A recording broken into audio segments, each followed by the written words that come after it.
이란 최고 지도자 아야톨라 알리 헤메네이가 이스라엘에 대해 자비는 없다며 강력한 응징을 선언하는 등 중동 사태가 심화하고 있습니다.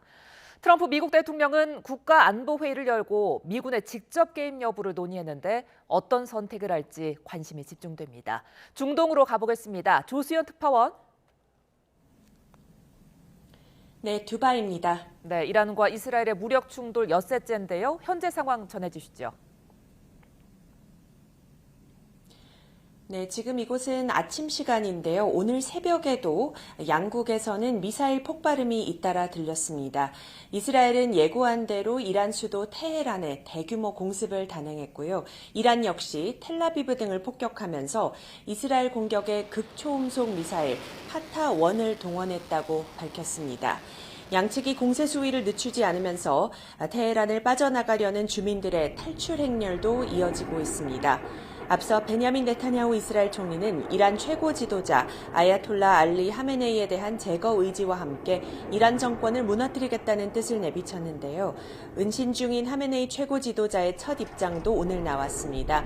하메네이는 자신의 SNS를 통해 이스라엘에 강력한 대응을 해야 한다며 자비를 베풀지 않겠다고 밝혔습니다. 또 전투가 시작됐다고 하고 7세기에 무슬림 군대가 유대인 거주지를 정복했던 사건을 언급하면서 이때로 돌아가야 한다고도 썼습니다.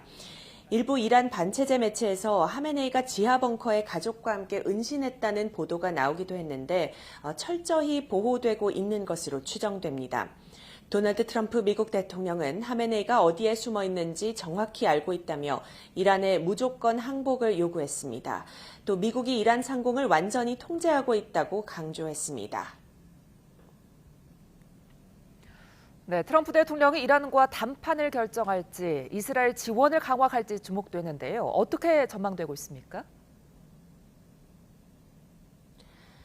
네, G7 정상회의에서 조기 귀국한 트럼프 대통령이 밤사이 국가안보회의를 소집했는데요. 약 80분 동안 이어진 이번 회의에서는 미군의 이란 핵시설 타격과 이스라엘에 대한 군사지원 방안이 논의된 것으로 전해졌습니다. 트럼프 대통령은 이란 핵 문제 해결을 위해 협상 그리고 이스라엘 무력 지원 등 두 가지 선택지를 놓고 저울질해왔는데요.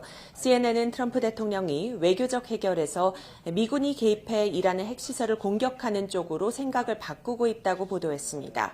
트럼프 대통령이 이스라엘의 초대형 폭탄인 벙커버스터나 스텔스 폭격기를 지원할 가능성도 열어놓고 있다는 보도도 잇따르고 있습니다.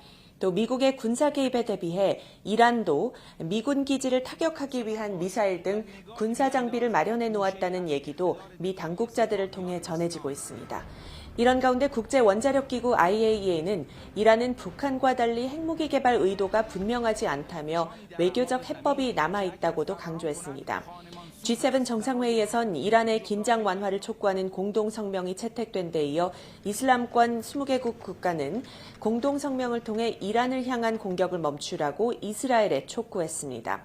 사우디아라비아, 아랍에미리트, 튀르키예 등 20개국 외무장관들은 공동성명에서 포괄적 휴전과 평화 회복을 위해 긴장 완화 노력이 시급하다고 강조했습니다.